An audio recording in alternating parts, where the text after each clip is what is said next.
Hi there. Welcome to Sleep Stories Universe. You made it to the end of the day. Get comfortable however your body wants to rest. There's nothing you need to do, nothing you need to figure out. You've done enough for today, and what's left of it can cool on its own. Slowly, the way warm things do, with no one tending them. I'll keep you company tonight with a calm story and a little quiet science. Our subject is one that usually arrives loud, but we're going to meet its slower side. When most of us think of a volcano, we think of an ending, of something breaking. Tonight is about the other half of that, the half that rarely makes the picture.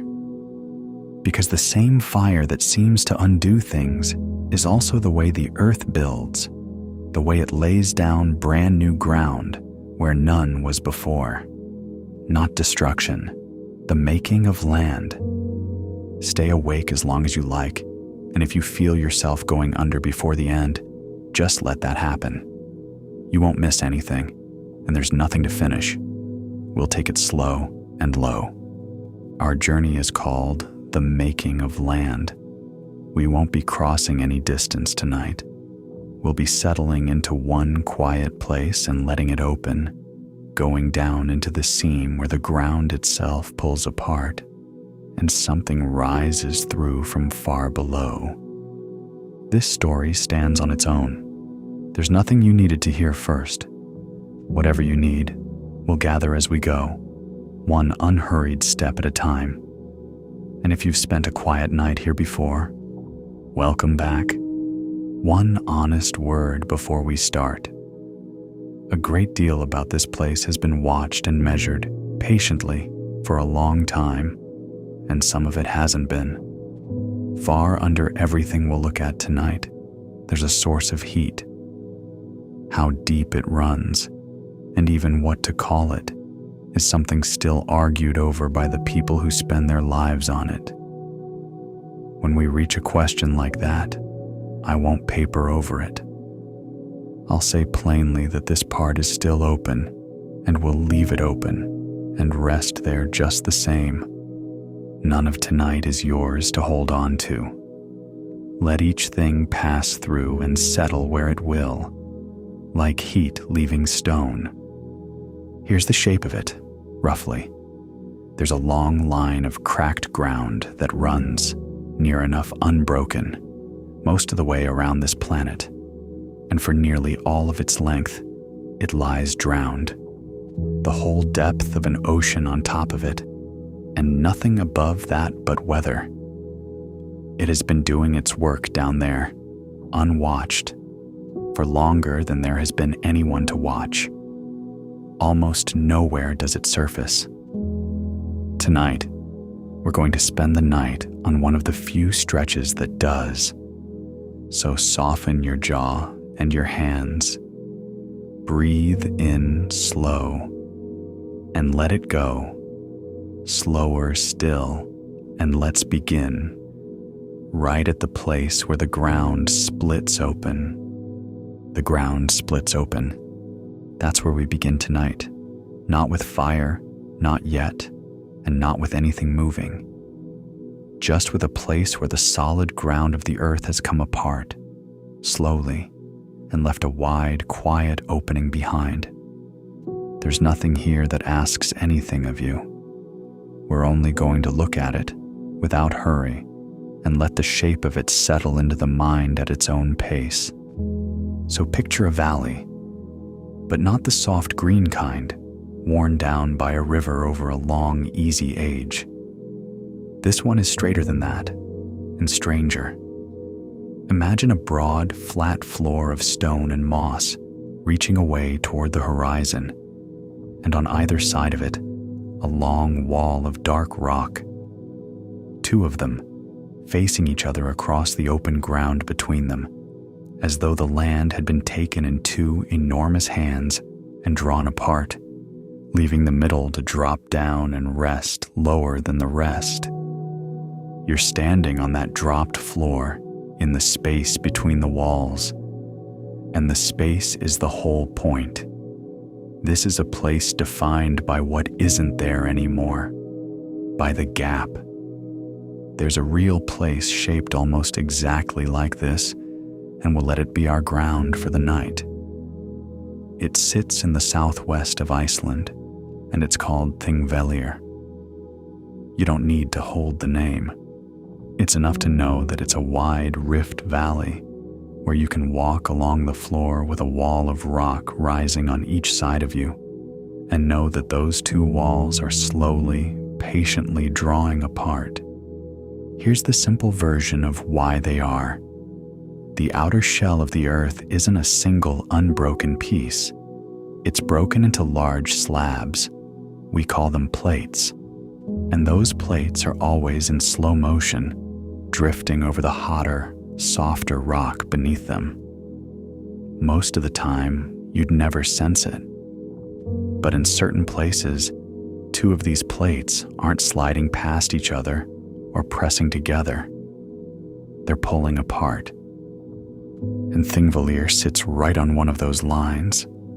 That line has a name too, the Mid-Atlantic Ridge. And it's the boundary between two of the Earth's great plates, the two that are slowly separating from one another. One plate carries part of North America away to the west. The other carries part of Europe away to the east. And the valley you're standing in is the space that opens between them as they go. Let that picture sit for a moment without any hurry. Two of the largest pieces of the planet moving apart, and here, at your feet, is the place where it's actually happening. Not in a diagram, not somewhere far off and abstract. Here, the ground you're imagining under your own weight is the very edge where one part of the world lets go of another. Now, how fast? Slower than almost anything you'd think to measure. Taken across the whole boundary, the two plates draw apart on the order of a couple of centimeters a year, on average, about the rate your fingernails grow. That's the pace of it. Not a lurch, not a tearing, just a slow, steady widening, far too gradual to feel or to see, adding up quietly over stretches of time far longer than a life. And here's a gentle thing worth keeping straight. That couple of centimeters is the figure for the whole boundary, the total drawing apart, shared out across the region. The widening is spread across several seams and rifts in the land, and this one, at Thingvellir, carries only a part of it. So you're not watching the entire motion of two continents in this single valley. You're watching one share of it in one place where the wider stretching happens to show at the surface. You don't have to hold the figure at all, really. What matters most is the feeling underneath it, that the ground here is not fixed, that the walls on either side of you, which look as though they've stood there forever, are in fact easing apart, so slowly that stillness is all your senses will ever report. A year from now, they'll be a little farther from each other than they are tonight. A lifetime from now, farther still. Never by enough for anyone to catch it happening. And over all the time this valley has been opening, that patient, unhurried widening has made the whole wide room you're standing in. Let's slow that down for a second and look at what the pulling actually does to the rock. When a plate is drawn apart, the upper layer of it, the cold, brittle, rocky crust at the very top, doesn't stretch like something soft. It can't. Brittle things don't stretch. They break. So as the two sides part, the crust between them fractures. It cracks into long faults and open fissures, and those cracks line up in a particular way, running across the direction of the pull in parallel with one another, like a series of openings side by side. That's why a place like this doesn't look like a random jumble of broken stone. It looks ordered. Long parallel lines in the land lying in one direction, every one of them opened by the same unhurried pull. Picture that patterning a moment. It's part of the strange calm of the place. If the ground had simply shattered, it would read as disorder, a jumble with no sense in it. But it hasn't shattered. It's parted along clean, repeating lines, the way a plowed field lies in even furrows. Crack beside crack beside crack, each one a little seam where the land eased open rather than gave way. There's an orderliness to it that the eye finds restful, even before the mind understands why. The earth here didn't break down. It opened along its grain. And where a whole band of that cracking runs together, the middle drops. The ground between the outer fractures settles lower than the land on either side, and what you're left with is exactly the valley we started in, a wide floor sunk between two raised walls, the walls themselves made of the fractured edges. A rift valley, a place where the land has come apart, and the gap has become a landscape you can walk into.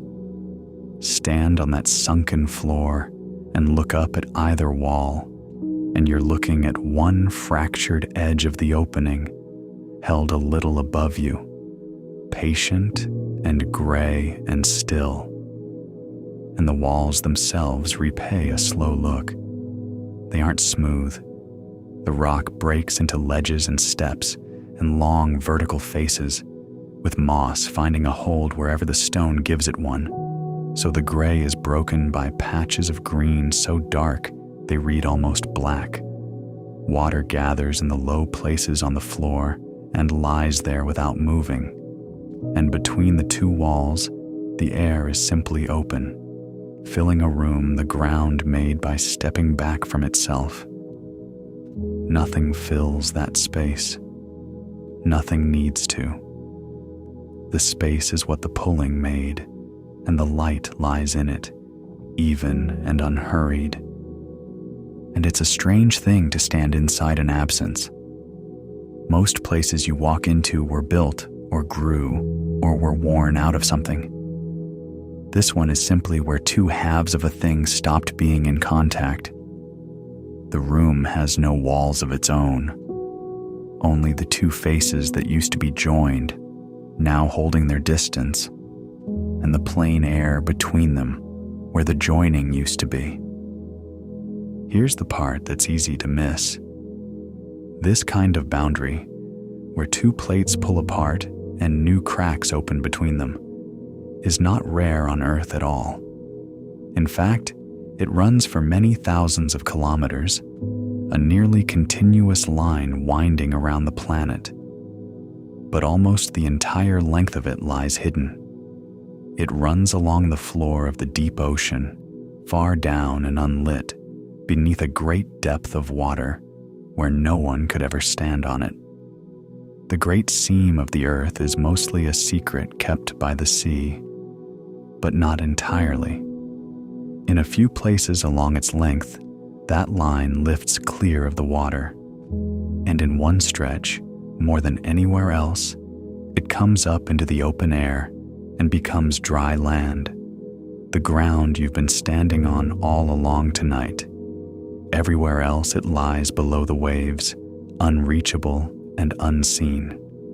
Here, it's a rift you can stand inside, with the two separating sides rising on either hand.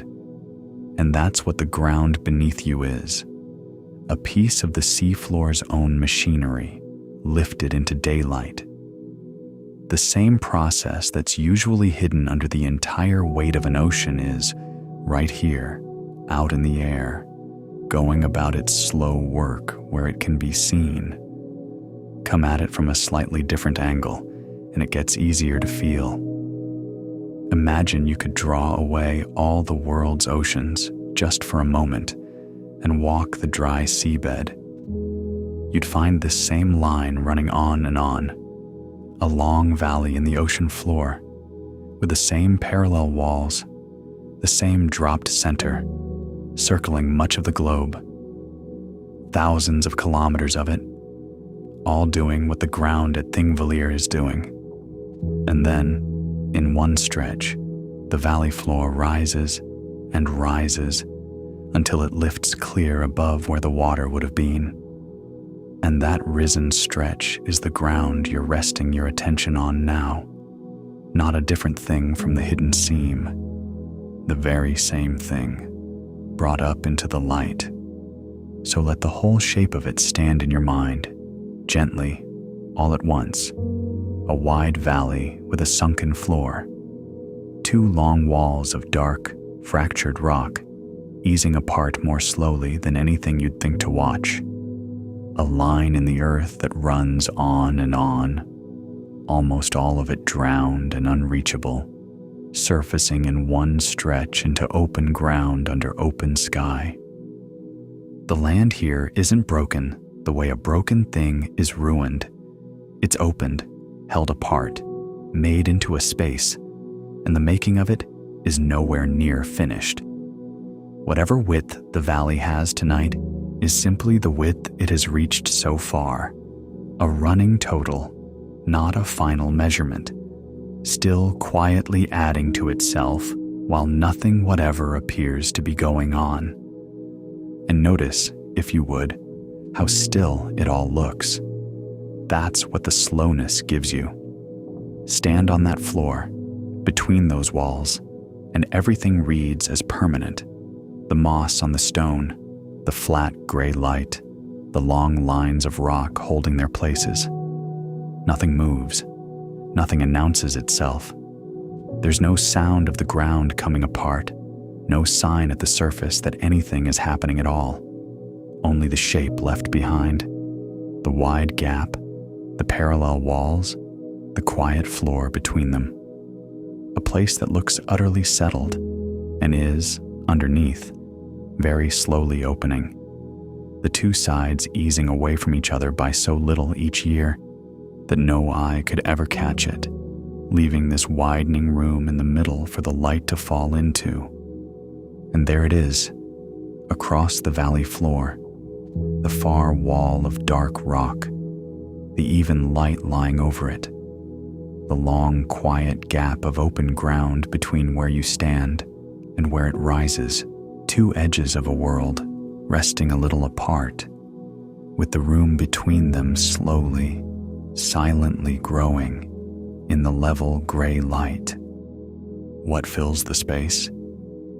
It's the question that waits underneath a place where the ground has come apart. On the surface, there's a wide valley where two sides of the earth are drawing back from one another, leaving a room that widens between them.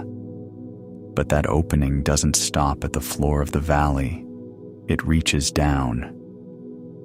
When the plates draw back, they don't only crack the crust at the top, they ease the grip on everything beneath it, far down into the hot interior of the planet.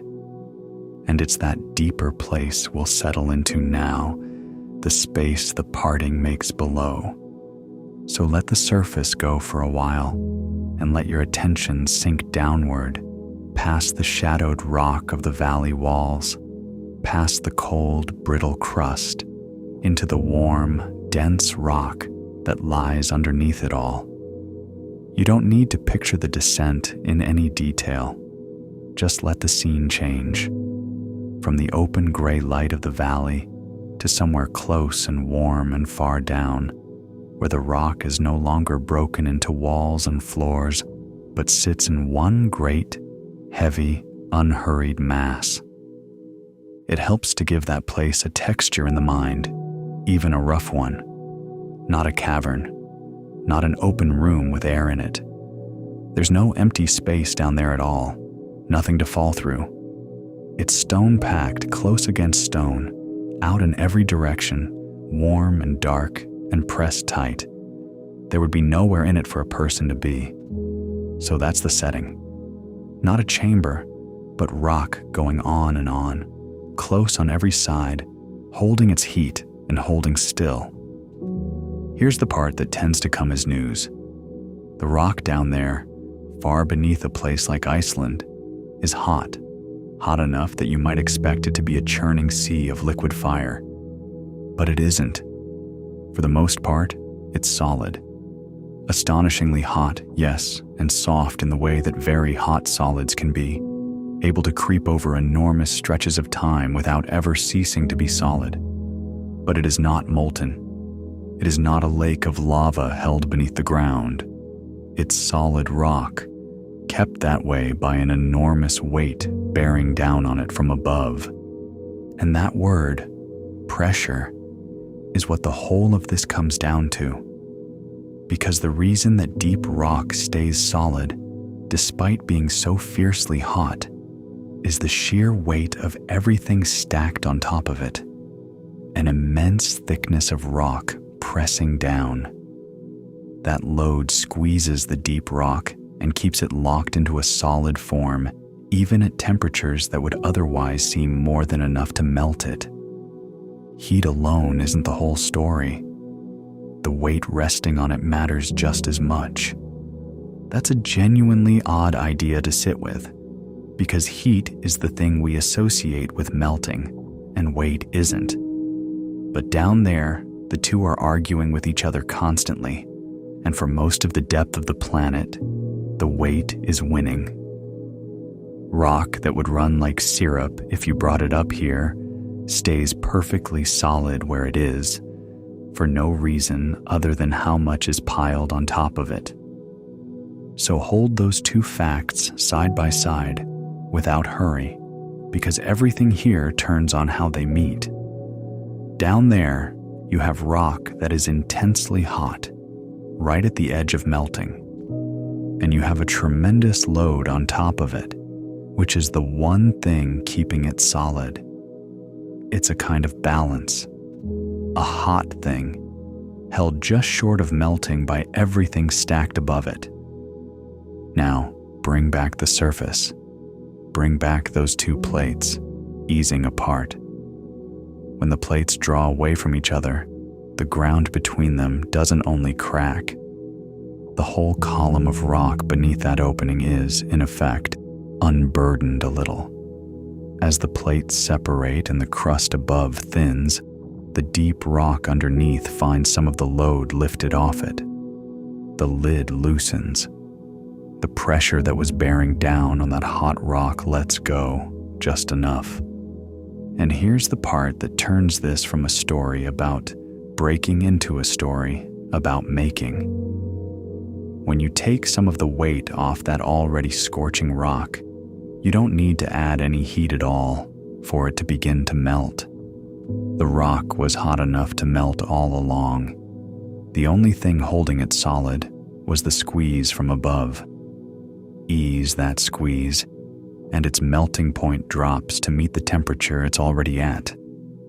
So a portion of it simply begins to turn from solid to liquid, quietly, without any new fire being lit. The melt appears not because something grew hotter, but because the weight came off. Let that settle for a moment, because it runs against how we usually imagine melting. We picture a flame put under a pot, heat added until something gives way. But this is the reverse. Nothing is heated here. The temperature down there doesn't climb at all. Instead, the conditions change, the pressure eases, and rock that was resting at the very threshold of melting slips over that threshold on its own. It's less like lighting a fire and more like loosening a lid until what was held in check is finally free to change. This process has a name, and it's a plain, fitting one. Because the melting is driven by falling pressure, by decompression. It's called decompression melting. You don't have to keep the term, but it's a good name to hear once, because it holds the whole idea inside it, not melting by adding heat, but melting by releasing pressure. The rock was ready. The parting of the plates simply gave it room. And nothing about that is sudden. There's no moment of change to point at, no threshold crossed with a click. The weight comes off gradually, over a very long while, and the melting keeps pace with it, a little more liquid, then a little more, in step with a load that is easing at the speed of continents. Here's a way to picture it that some people find helpful. Imagine a fizzy drink, sealed and still in its bottle. While the cap is on, the liquid looks perfectly ordinary. No bubbles, nothing stirring, all of it held calm under pressure. Then you ease the cap off. You didn't warm it or add a thing to it. You only released the pressure that was holding it in check, and at once, bubbles begin to form all through it, appearing as if from nowhere. The change was waiting in the liquid the whole time. All it needed was for the weight to lift. The deep rock beneath a spreading boundary is a little like that, held solid under pressure and beginning to melt the moment the pressure eases, as though something long restrained were quietly let go. It's okay if that feels abstract. The picture matters more than the mechanism. And here's a further turn, one that's easy to overlook. It isn't only the load directly overhead that eases. As the plates keep drawing apart, they slowly bring more deep rock in beneath the opening to take the place of what's moved aside, and that fresh rock arrives into a region where the pressure is lower still. So the melting doesn't happen just once, in a single layer. It happens again and again, wherever hot rock comes into the eased space and crosses that threshold. A steady, unhurried supply of it, renewed for as long as the plates keep parting. Not a single event, but a slow, standing one, always underway wherever the ground is easing open. This, it turns out, is not some small or rare thing. All along that boundary, the one that winds around much of the planet, this pressure release melting goes on continuously. By most estimates, it makes more molten rock than any other single melting process on Earth. More than the fiery mountains people usually picture. And it's made in the least dramatic way imaginable, not by lighting anything, but by the slow, endless parting of plates, easing the weight off the hot rock beneath. The most productive fire on the planet begins as a kind of release. Let's come at what forms there from one more angle, not how it's made, but what it is. The melt that appears this way has a particular character. It's what's called basaltic, a dark, iron-rich kind of molten rock, and a relatively runny one, thinner and more flowing than the thick, sticky melts that build the tall, steep volcanoes elsewhere in the world. And that tells you something about the temperament of this place. The rock made here is not the thick, explosive kind. It's the dark, fluid, easy-flowing kind. There's a plainness to it, a common, unshowy rock, the same dark basalt that floors most of the world's oceans, made here in the same quiet way and allowed to be seen. It forms without drama, and it tends to move without drama too. There's one more property to notice before we let the deep dark settle. This new-formed melt is lighter than the stone it formed inside. Liquid rock is a little less dense than the same rock in solid form, so the melt, once it exists, no longer rests in perfect balance with its surroundings. It has become the lighter thing, held among heavier stone. Just notice the fact of it. What has formed down there is not only new and liquid, but lighter than everything cradling it. A buoyant thing, held among the weight that made it. So picture, if you like, what has appeared in that warm, unlit place far below. Not a roaring furnace, not a lake of fire, just here and there through the hot, solid rock beneath the opening, small amounts of melt beginning to gather. Threads and films of molten rock forming in whatever fine openings the stone allows, wherever the eased pressure has let solid turn to liquid. It's a slow appearance. Nothing rushes. The melt simply gathers, thread by thread, filling in the deep answer to the question we began with. What fills the space the parting makes? Not something that fell in from outside. Something that formed in place, out of the very rock that was already there, the moment the weight lifted enough to allow it. And there's a stillness to that image worth resting in. Down in that warm dark, nothing is loud. The melt doesn't burst into being. It seeps into being, gathering wherever the stone leaves it an opening, unseen within the unseen. Far overhead, the valley holds its gray light and its parallel walls, entirely unaware. The surface gives no hint that anything is forming below.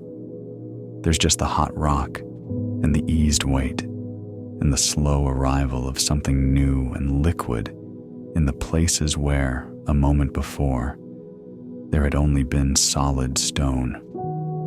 Rock that has become liquid not through any violence, but through the slow, patient easing of a load. Something made in the dark out of what was already there.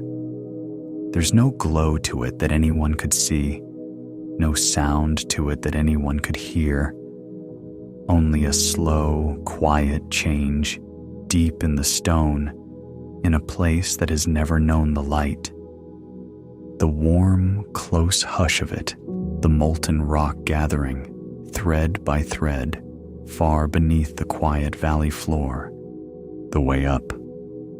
Somewhere far beneath a rift, beneath ground that is being drawn slowly apart, there is molten rock. Not a lake of it, not a furnace, just liquid rock, gathered in whatever narrow openings the surrounding stone allows, and a little lighter than what cradles it. That lightness is the whole of tonight's story. The long, unhurried travel between down there and up here, and how a liquid finds a road through stone. Let's start with the lightness, because it's the entire engine. Molten rock is less dense than the solid rock packed around it. And in the earth, as anywhere else, the lighter thing tends to ease up through the heavier thing surrounding it. The way a bubble of air lifts through water without being pushed, simply because it is lighter than what holds it. So once that liquid exists, it is under a gentle, constant urging to travel upward. Nothing shoves it.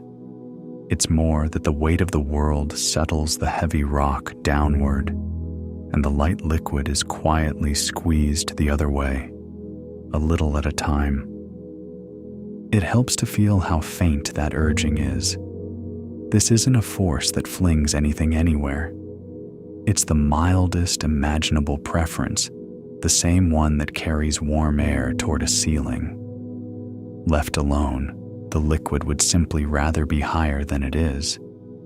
Everything that follows comes from that one soft tendency, repeated over and over through a great depth of rock, the lighter thing easing past the heavier thing, for no reason more dramatic than that it can.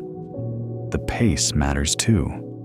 Nothing here happens at the speed of anything you've watched move.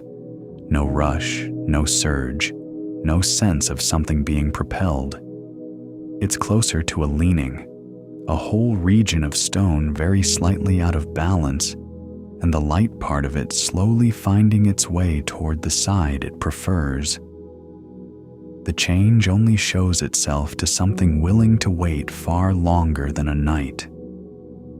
But here's what makes the real journey stranger than a bubble in a glass. This liquid isn't rising through open water.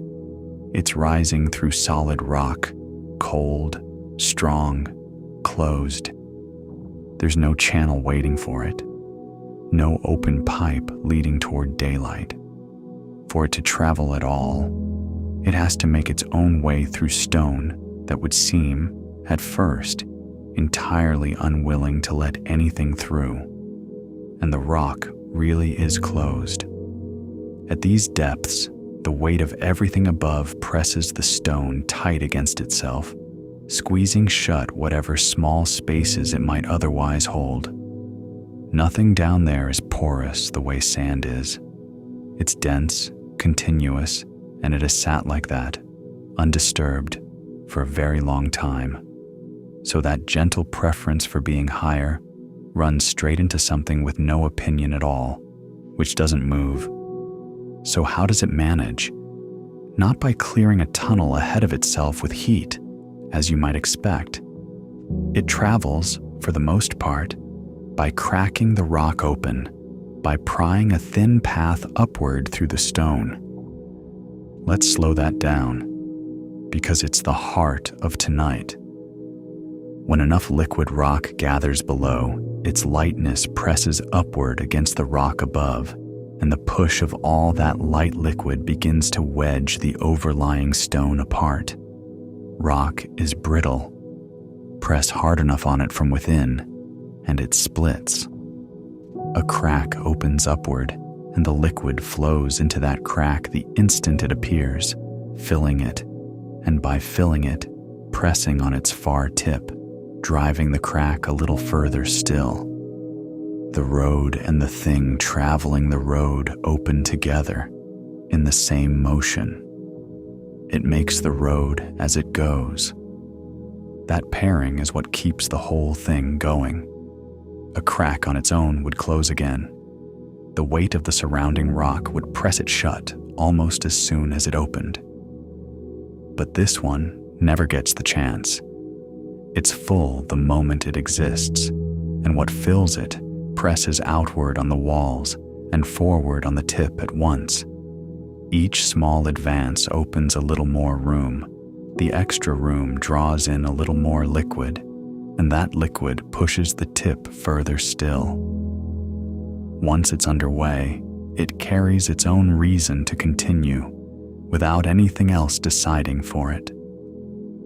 A crack like this, filled with rising molten rock, has a name, a dike.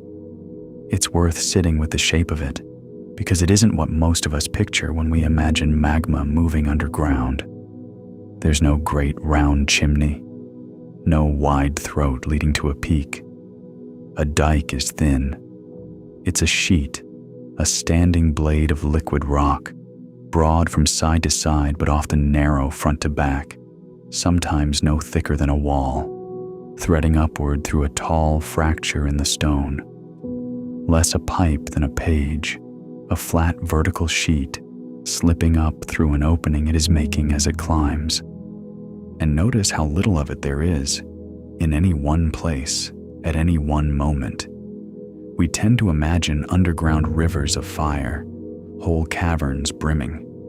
But a dike is a slender thing, a bright film held edgewise in an immensity of cold stone. If you could somehow stand in the rock beside one, you wouldn't find a roaring flood.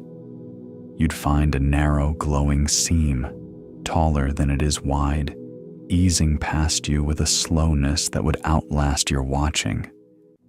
Most of the underground, even here, stays solid and dark. The liquid is the exception threading through it, never the rule. It corrects the picture most of us start with. Underground isn't hollow. There's no vast heated chamber waiting down there with a lid on it, just packed, unbroken, quiet stone for a very long way in every direction, and one fine, bright seam running through it. The stillness is the setting. The movement is the rare thread. These sheets also tend to open in a particular direction. The whole region is being drawn apart along one long line, so the rock is already under tension across that line, already primed to split along fractures running parallel to it. The dikes follow. They open along those same lines, standing like a row of thin, vertical blades all facing the same way, aligned far below with the grain of a place that is already opening. The liquid doesn't wander up some random route. It rises along the shape it's been given. There's a quiet rhyme in that, if you like noticing such things. The same pull that draws the ground apart at the top is what sets the direction of the sheets far below.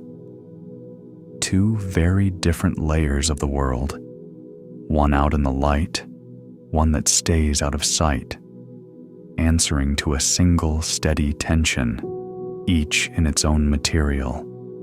The lines above and the lines beneath run parallel, not because anything arranged them that way, but because they were opened by the same slow pull. Then there's something that's easy to miss. A dike doesn't only travel straight up. Once it has climbed to a certain level, it can turn and run sideways, spreading along the rift, sometimes for kilometers, as a tall, thin sheet moving not toward the surface, but out along the length of the seam. Not a simple rising then, but a blade of molten rock that climbs and then lengthens underground, threading horizontally through the stone. It isn't seeking the shortest way up. It's following the shape of the whole opened region, climbing where the rock lets it climb, spreading where the rock lets it spread. There's something almost unhurried in that sideways travel. Having risen as far as the stone easily allows, it doesn't force the issue. It turns and lengthens and runs quietly along the seam for a great distance before any part of it rises again. The way up, it turns out, isn't always up. Sometimes it's a long, patient reach sideways in the dark, and while it's doing that, nothing about it looks like an event. A sheet of liquid rock extends itself through solid stone in complete darkness at the pace of something with nowhere in particular to be. It lengthens. It cools a little at its edges.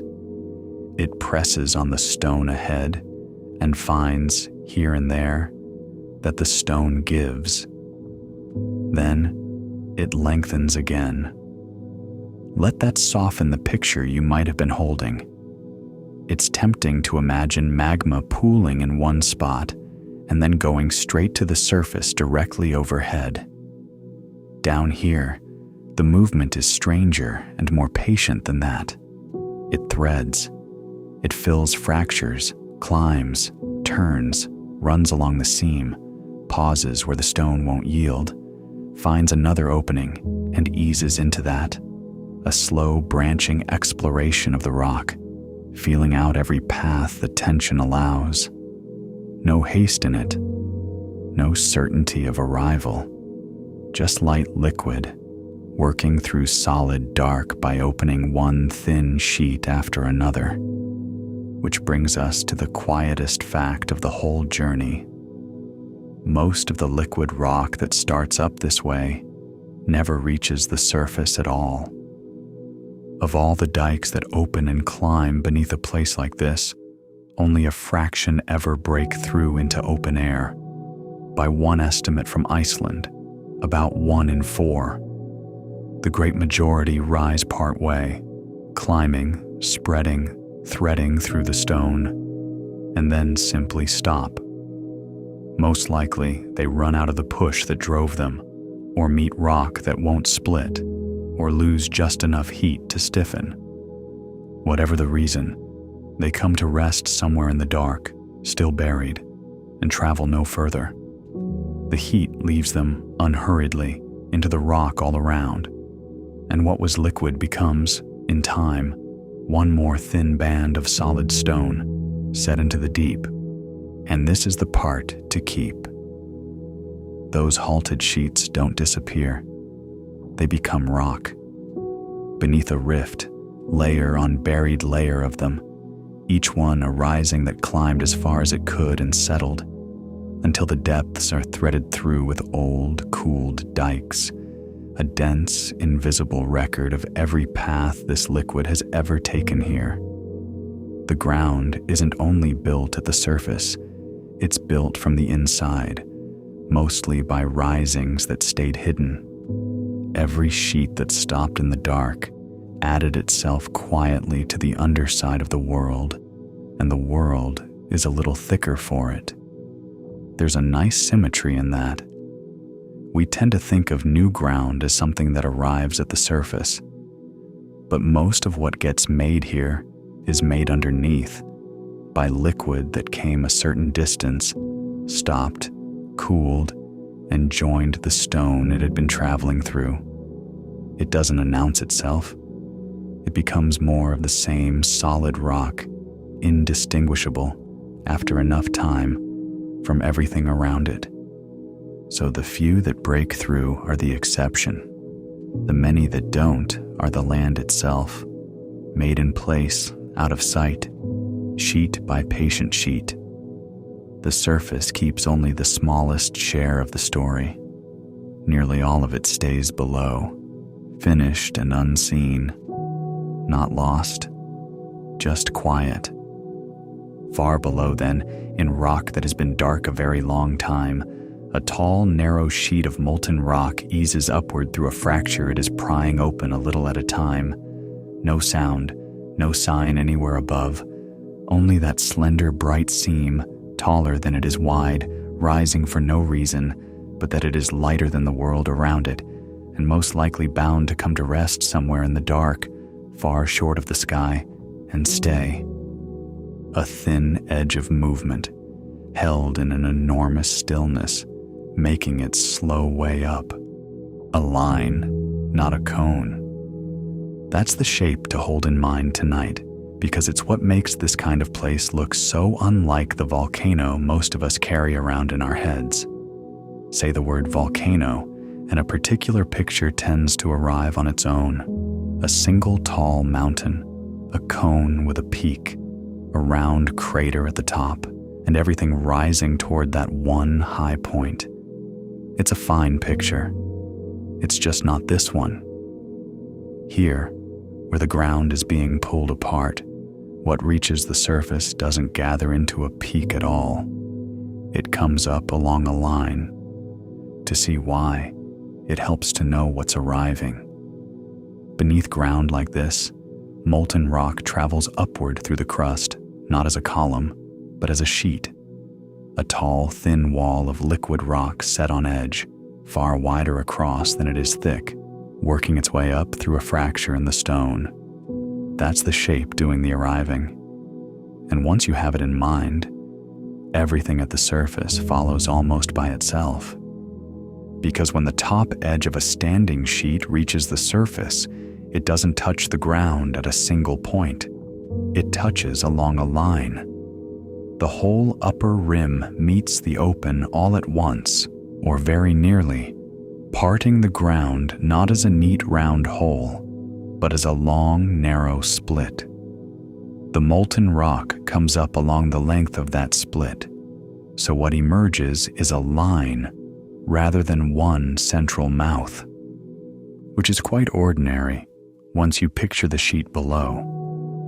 A sheet like that, standing tall and thin and long, can only meet a flat surface in one way, as a line, drawn where its upper edge crosses into the open. The shape up here is simply the shadow, so to speak, of the shape down there.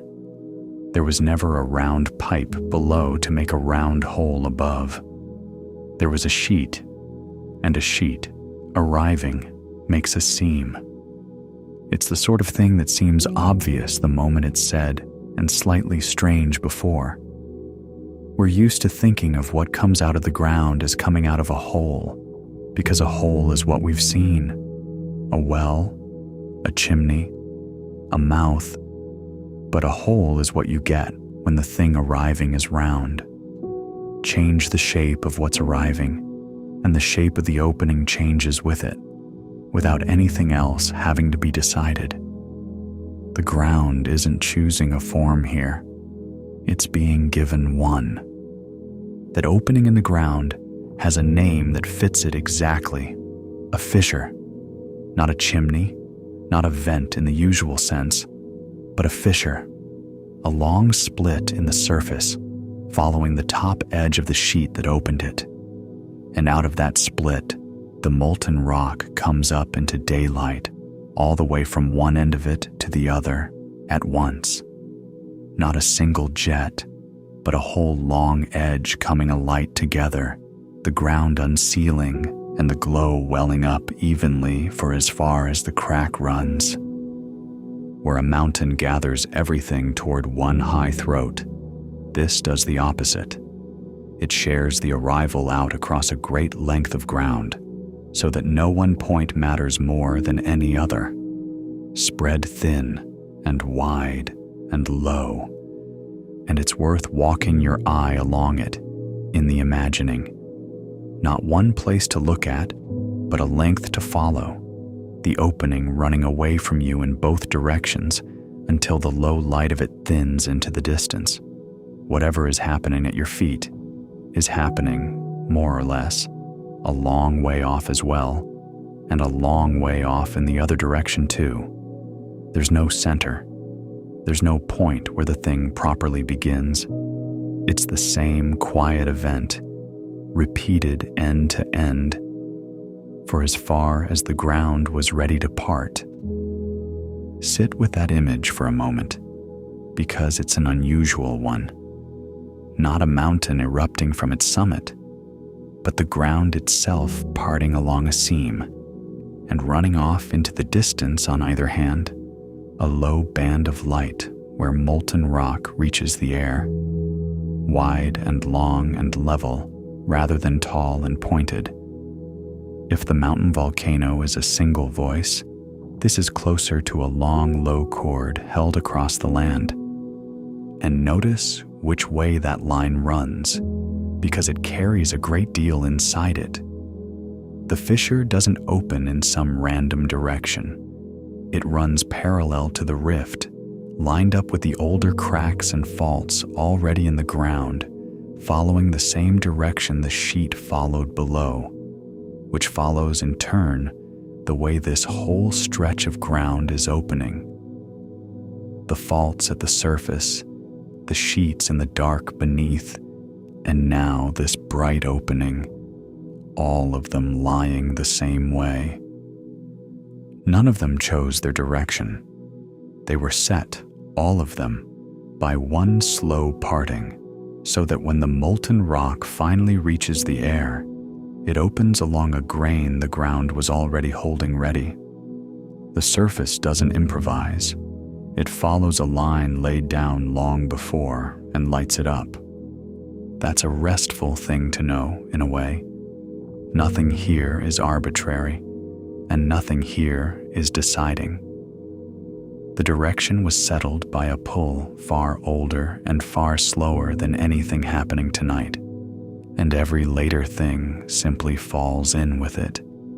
The fractures, the sheets beneath, the opening itself. Even the light, when it comes out along a line it didn't choose. Along that opened line, though, what comes up doesn't stay a perfectly even ribbon. As the rock rises and settles, it tends to gather at certain points more than at others, and at those points, small mounds begin to build, material piles around each of the busier spots, and in time a row of small cones can grow, one after another, strung out like beads on a thread. There's a name for that too, and it's a plain and pleasing one, a crater row. Not one great crater at a summit, but a line of small ones, following the opening. Why they gather where they do seems simple enough. A long fissure rarely stays evenly open along its whole length. Some stretches narrow and close, while others stay open and keep feeding. Where the feeding lasts, the rock builds. Where it stops, the line goes quiet. So a crater row is really a record of where the opening stayed active longest. A handful of low mounds marking the patient places, with cooler gaps between them. A row you could walk the whole length of without ever once climbing. And the mounds themselves stay modest. Each one is a small hill rather than a mountain, rounded and unremarkable, the kind of shape you might walk over without particularly noticing. Set them in a row and the effect is gentler still, not a skyline, but a rhythm, a low rise, a stretch of level ground, another low rise, set at easy intervals like markings on a very long ruler. And that quietly replaces the picture we started with. Instead of a single mountain with a single peak, imagine a long, low row of modest mounds running across the land, each one marking a place where the rock found the surface a little more freely than its neighbors, a sentence of small forms written along the split, rather than a single towering exclamation. A gentler shape altogether, lower, longer, more spread out, more at rest. There's a reason it comes out this way, and it ties the surface to everything underneath. The tall cone generally belongs to a different setting, stickier lava, rising through one central pipe, building on itself again and again in the same spot until it stands high. That isn't the situation here.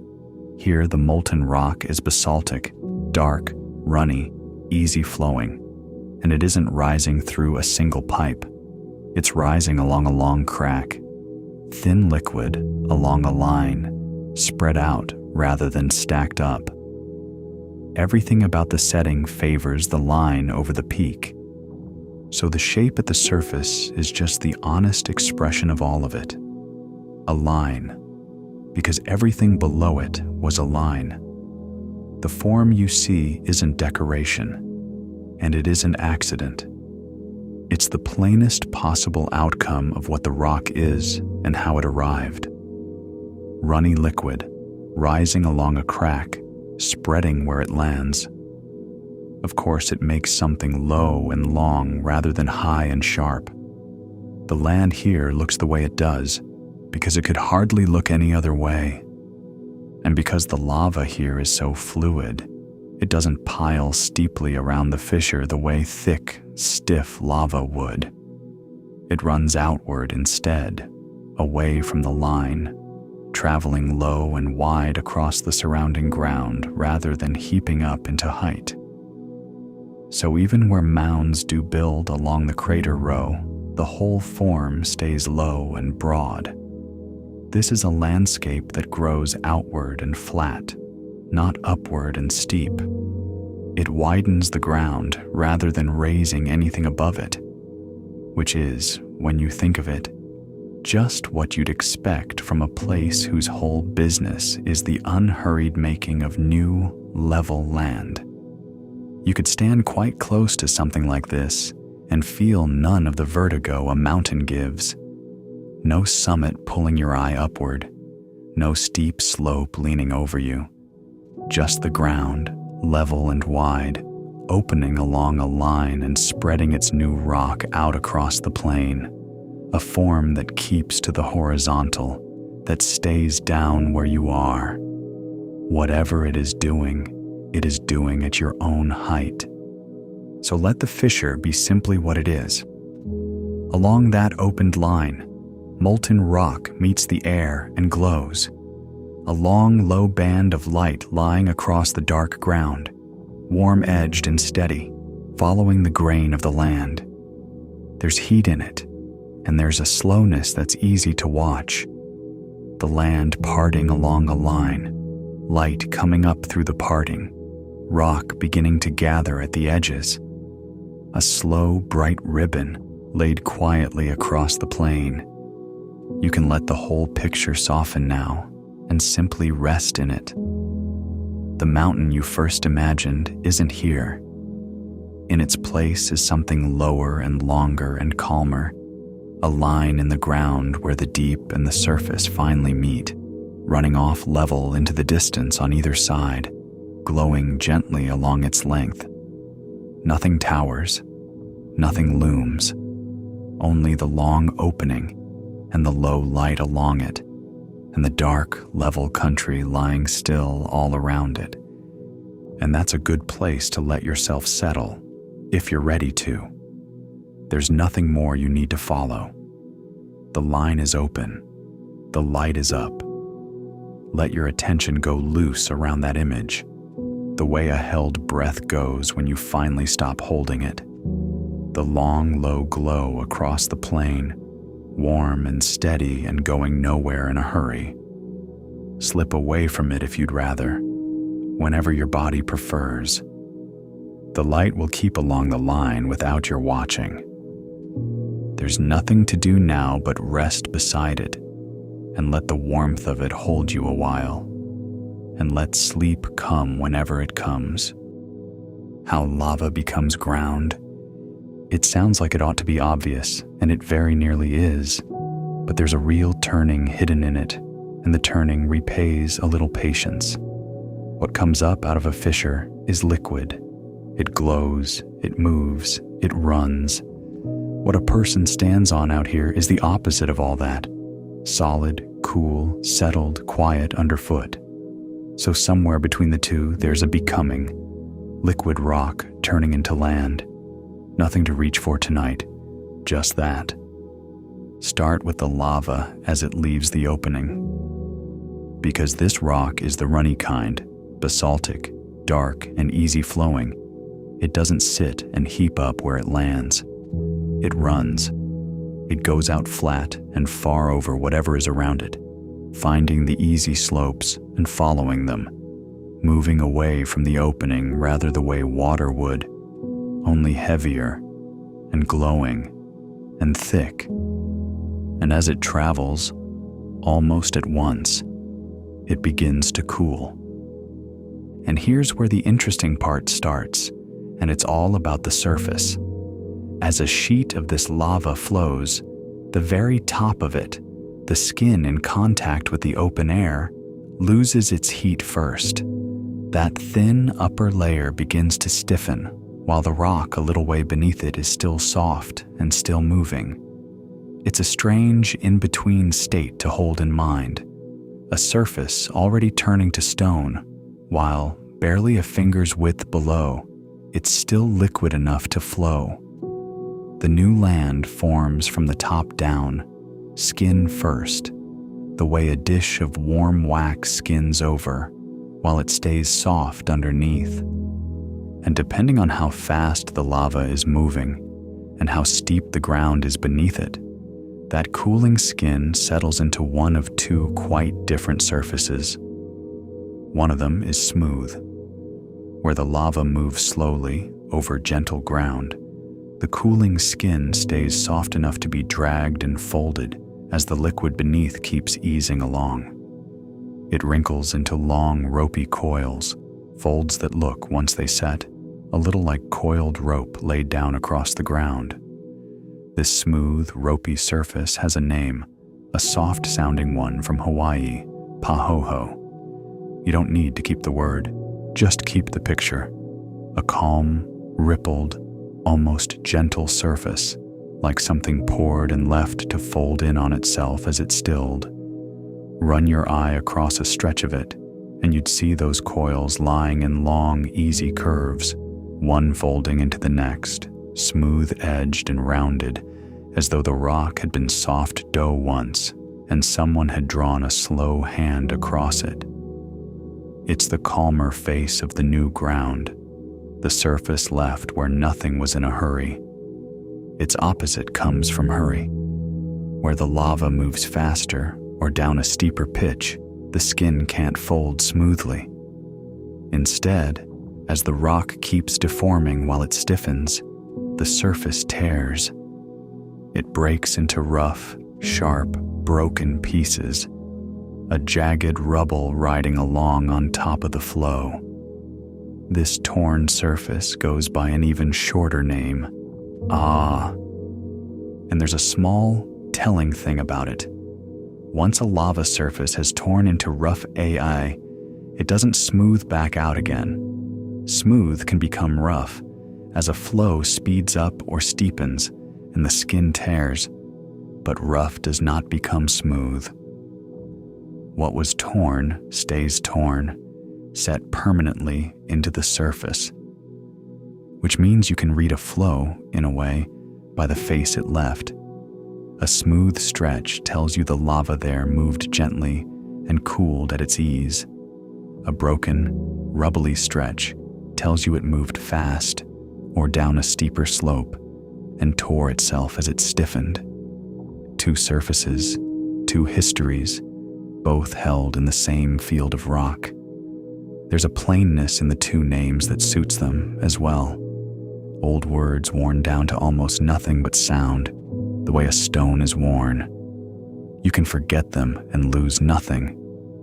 What stays is the pair of surfaces themselves, one that folded, one that tore, lying side by side across the new ground, each keeping faith with how the lava was moving when the cold caught up with it.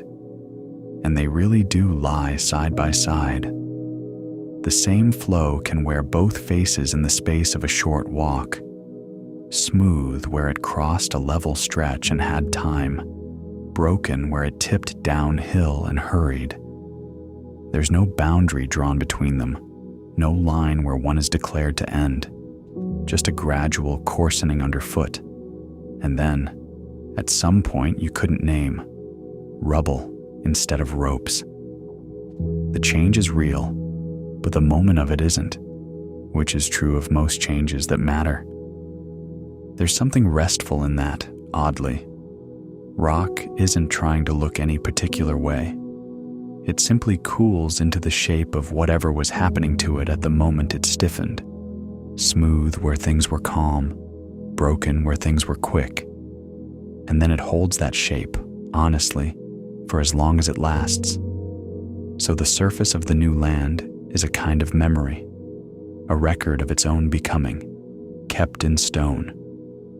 Now under the skin, because the surface is only half of it.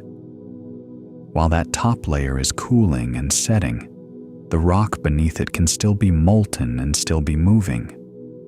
A flow can build itself a solid crust on top, while liquid rock keeps traveling along underneath, insulated and kept warm by the very skin above it. And sometimes the liquid inside drains onward and leaves the hardened shell behind. So what's left is a hollow, a lava tube, a smooth-walled tunnel inside the flow, where molten rock once ran and has since moved on. It's a quiet thing to hold. Some of the new ground isn't solid all the way through. It carries hollows in it, smooth-walled passages left where the last of a flow traveled on and drained away, leaving only the shell it had built around itself. Land remembers its own movement, not just on its surface, but inside its body, in the empty shapes left where the warmth went by. That insulating skin does something else too. Rock is not good at letting heat through, and a crust of it lying over a moving flow acts rather like a lid.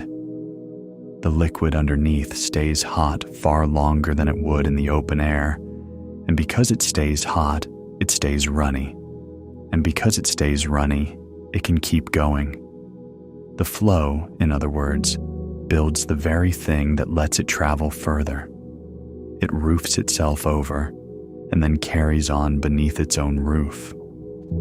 So the ground forming out here isn't a simple slab poured all at once. It's layered and threaded, a hardening skin above, moving rock below, hollow corridors left where the movement passed through. A flow is less like a spill and more like something growing itself a structure as it goes, cooling from the outside in, keeping its own warmth cradled inside its own shell for as long as it can. And then, slowly, the movement stops. The supply eases. The last of the liquid inside cools and stiffens. The glow fades from the surface, from bright to dull to dark, and the warmth leaves the rock into the air unhurriedly. What's left, when all the motion has gone out of it, is simply this: new rock. Solid ground that was not here before. Land, formed where it lies, out of liquid that rose from the deep and spread and cooled and set. Where there was open surface, there is now new stone. The lava didn't take away the land it flowed across. It added to it, laid down a fresh layer, a new sheet of solid rock resting on the old, extending the ground outward and thickening it and making more of it. That's the whole act, happening quietly under a cooling crust, the earth making new land, not by anything grand or sudden, but by liquid rock hardening where it came to rest. And it's worth staying with how undramatic that making is. There's no ceremony to it, no moment you could point to and call the instant land was born. Only rock that was too hot to be solid, becoming cool enough to be solid, over a stretch of time nobody needs to watch. Ground you could stand on, made by nothing more than heat leaving stone, patiently, into the air above it. The most ordinary thing in the world, something cooling down, is here the entire business of creation. It's a gentler idea than the one most of us grew up with. New land doesn't get delivered. It doesn't appear. It cools into being, at whatever pace the air and the rock agree on, in a place where no one in particular is waiting. And when it's finished, nothing announces it. No one has to be told. There is simply more ground than there was, lying where it cooled, indistinguishable before long from the ground it was added to. One more thing sits alongside that, and it arranges the whole landscape. New rock like this is added along the rift, along the center line, where the plates are pulling apart and molten rock keeps reaching the surface. So the freshest ground is always the ground nearest that center. And as the plates keep spreading, that new rock is slowly carried outward, away from the middle, to either side, while newer rock still forms behind it, at the center, taking its place. Which means the land is arranged in a quiet order that runs outward from the middle. The youngest rock lies near the seam. Moving away from the center in either direction, the ground grows steadily older. There's a lovely symmetry in it, once you see it. Whatever forms at the middle is eased slowly outward, split evenly to the left and the right as the two plates draw back, so the same account is written twice, once on each side of the line, each side aging away from the center at the same even pace. The rift doesn't only make new land, it sorts it gently by age, laying the newest always in the middle and easing the older outward. Picture the rift from above, then running its long line across the country. Right along the center, the newest ground, just cooled, just made. And spreading away on both sides, rock that is older the further out it lies, carried there by the same slow parting that opened the ground in the first place. The land reads outward from the seam, new in the middle, older at the edges, the whole ground quietly ordered by the direction it was made in. And out there it lies, all of it, doing nothing in particular. The cooled surface, smooth in places and broken in others. The dulled and darkened rock, its glow long gone. the hollow corridors somewhere inside it, the faint last of the warmth easing out into the night air, unhurried, with nowhere else to be. New land under an open sky, holding the shape of how it came to be. Younger toward one line, older away from it, arranged by a drift far too gentle to feel. The lava become ground, resting where it settled. How long one pull lasts? That's a different sort of question from the ones a volcano usually gets asked, and the difference is worth a moment. Most of what we picture about a volcano is tied to an instant, the burst, the glow, the night it happened. But when the ground pulls apart and lets rock rise, how long does the whole thing actually take? A night? A week? Is it one event, sharp and finished, or something slower and stranger than that? Loosen the question from the instant and ask instead how long the whole business runs, from first stirring to final settling, and the answer opens out into something far calmer than a moment. Here's the simple version, and it may not be what you'd expect. A single episode of rifting, one round of the ground pulling apart in a place, is usually not one event at all. It's a sequence. It can unfold over years, in a long series of separate pulses with quiet gaps in between where nothing much seems to be happening. The pulling apart isn't a single tearing. It's closer to an uneven, unhurried breathing, stretched across a span of time much longer than any night. And the gaps are part of it, not an interruption of it. There are stretches inside one of these episodes when the ground does very nearly nothing, weeks, months, where anyone standing on it would have said the whole business was finished. Then it isn't finished.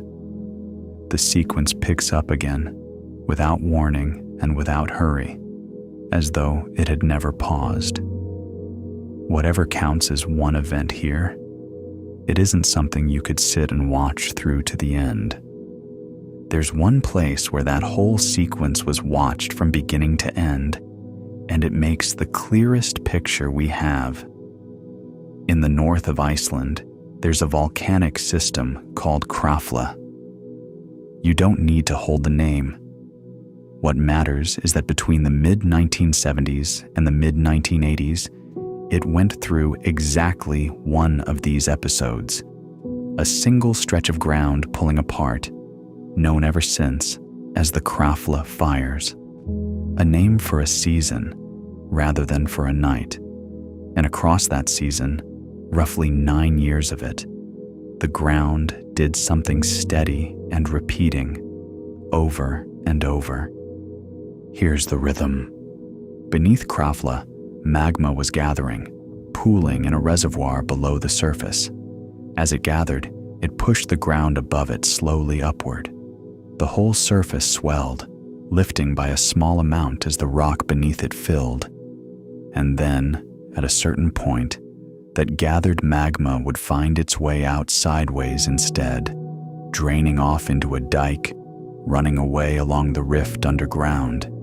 And as it drained from beneath, the swollen ground settled back down again. Up as the magma gathered, down as it drained. If you could have watched the land over those years, sped up, you'd have seen it move almost like something breathing, rising gradually as the rock filled below, then easing back as the rock ran off elsewhere. Not a heave, not a shudder, a wide, unhurried lifting of the whole surface, and then a settling back, so gentle that only careful measurement could catch it happening at all. That last part is worth pausing on. This isn't movement anyone would feel underfoot. The whole surface tilts and lifts across a wide area at once, so there's no edge to notice, nothing near you rising against anything else. Everything moves together, which is the same, to to a person standing on it as nothing moving. The ground could be halfway through one of its slow breaths and look exactly like ground. And then it would happen again. The magma would begin to gather once more, and the ground would swell a second time, and drain and drop a second time, and a third. Across the whole episode, the ground at Krafla rose and fell in this way around 20 times. Around 20 separate cycles of swelling and settling, each one a long breath of the land, filling, releasing, filling again. Not once, not twice, but a score of times the ground lifted and let go, spread across most of a decade. Each rise took its weeks or months to build. Each fall, the same. And between them, stretches where the surface simply held its level, waiting before the next filling began. A repeating motion, worn into the years like a habit, and like a habit, unremarked on by the time it had been going a while. That number needs one piece of care, because it's easy to hear it as something it isn't. Around 20 is the count of times the ground rose and fell. It's a count of swellings and settlings, about 20 rises and falls of the land across those years.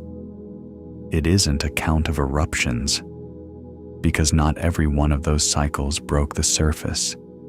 When the magma drained sideways into a dike, sometimes that dike climbed all the way and the rock reached open air, an eruption along the fissure. More often, the magma simply ran off underground and stopped there, filling a crack deep in the rock without ever reaching daylight. So of those roughly 20 cycles, only some ended in an eruption you could see. Many stayed entirely below. The number of times the ground breathed is one thing. The number of times a breath reached the air is a smaller thing, and a separate one. Much of the episode's work was done quietly, out of sight. There's something in that worth holding loosely. For every cycle that showed itself, others simply completed themselves in the dark, the ground rising, the rock running off sideways, the ground settling, and nothing whatever appearing above. A full breath, start to finish, with no outward sign that it had been taken. Most of what this episode did, it did without an audience, and it did it just the same, which is really the answer to the question. A single pull lasting most of a decade, made of around 20 slow rises and falls of the ground, most of them resolving underground, only some breaking through. Not one dramatic night, but a long, patient, uneven rhythm playing out over years. And it's worth putting that in ordinary terms, because this isn't one of those geological spans nobody can picture. It's a stretch you could have lived through and watched. Season after season, year after year, the ground working its way through its long sequence of rises and falls. A person could have grown used to it, the way you grow used to any slow change in a familiar place. Children born near the start of it would have been at school by the end. Whole ordinary years went by inside it, with the ground quietly filling and emptying underneath them. When we ask how long one pulling apart lasts, that's the honest answer. Far longer and far more gently than the word eruption tends to suggest. Not a night that happened, a season that ran. It helps to know how much room that rhythm had to happen in. Krafla isn't a single mountain. It's a central area with a swarm of fissures and cracks running out from it in both directions. A long reach of country, something like 100 kilometers end to end. So when the magma drained sideways during one of those cycles, it had a great deal of seam to run along, kilometers of it, threading out beneath the surface and out of sight. The system fills at its heart and empties along its arms over and over for years. So the swelling and settling measured at the center was never the whole motion.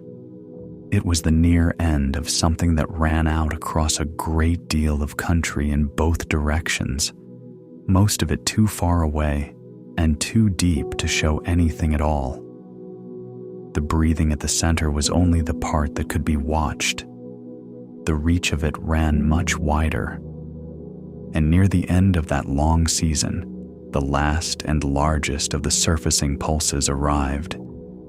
After years of the ground rising and settling, one final cycle sent magma up to the surface along a fissure several kilometers long, and out of that opening came a broad flow of lava, beginning as a wide sheet of the smooth, ropy kind, before gathering itself into a channel and running on.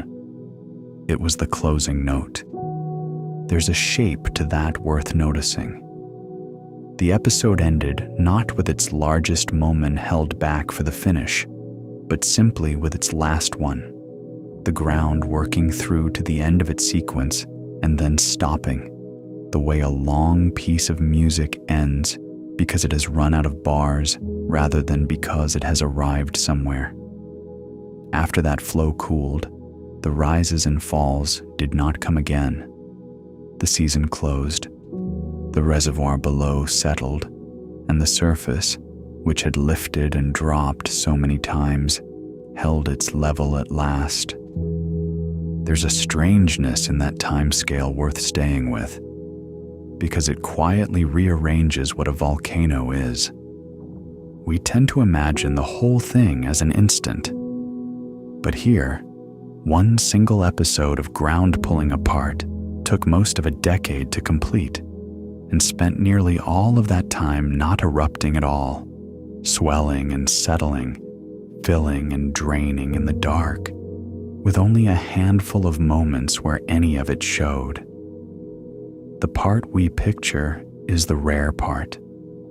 The long, quiet rhythm is the substance of it. If you had to choose one image to stand for the whole episode, the honest choice wouldn't be the glow along a fissure. It would be a wide, flat stretch of ground, apparently doing nothing, on an ordinary afternoon somewhere in the middle of those years.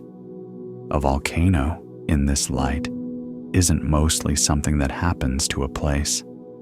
It's mostly a slow process a place goes through, quiet for most of its length, showing itself only now and then, and taking its time about everything. The moments that reach the surface are real, but they're the punctuation.